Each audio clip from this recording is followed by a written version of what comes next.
Hi learners! So today pag-uusapan po natin ang The Merchant's Tale ni Geoffrey Chaucer. So eto, ang bida po natin dito ay si January na isang 60 years old, si Damian at si May. So si January ay gustong-gusto niyang mag-asawa dahil binata siya, gusto niya may makasama sa buhay at may magmana sa kanyang mga kayamanan. Napili niya na pakasalan ay si May, isang batang babae, maganda, at sexy. Sinabihan siya ng kanyang mga kaibigan na si Justinus na huwag na siyang mag-asawa. Kasi pag pa siya mag-aasawa, di ba? Kung pipili ka lang ng batang babae, baka pwede ka niyang pagtaksilan. So, hindi naniwala si January. Nagpakasal siya kay May at nagsama sila. Isang araw, merong nag-apply sa kanya. Ang pangalan ay si Damian. Nag-apply siya bilang katulong. Ngunit pagkita pa lang niya kay May, ay nagkagusto na ito. Ganon din si May. Nagkagustuhan silang dalawa.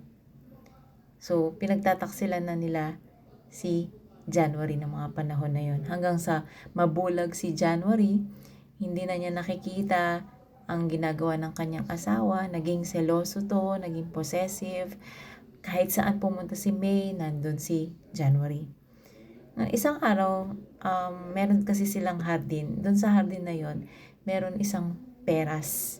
Doon nakikita si Damian at si May. Nagtungo sila doon.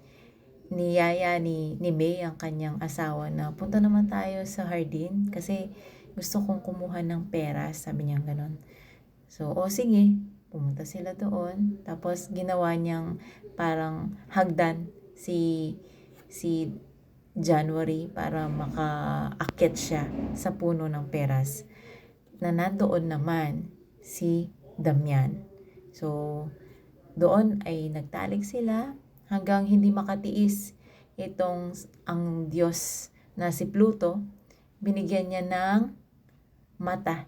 Okay, lumiwanag ang mga mata ni January. Nawala yung pagkabulag niya. Nakita niya ang pangyayari. Ngunit, may tumulong naman na isang Diyos kay May, si Prosperina. Tinulungan siya na makasagot ng maayos kay January. So, sabi niya, mahal, yung nakikita mo na yan ay isang ilusyon lamang, hindi totoo. Sabi niya, hindi pa ganun kagaling ang iyong mata. Sabi niya ganun, kailangan mo pang magpagaling. Sabi niya ganyan, kung ano man ang nakikita mo, hindi yan totoo. Naniwala si January sa kanyang mga sinabi. Ang lesson ng kwento, mahal na mahal mo ang isang tao, pero nagbubulag-bulagan ka. Ayaw mo makita yung katotohanan.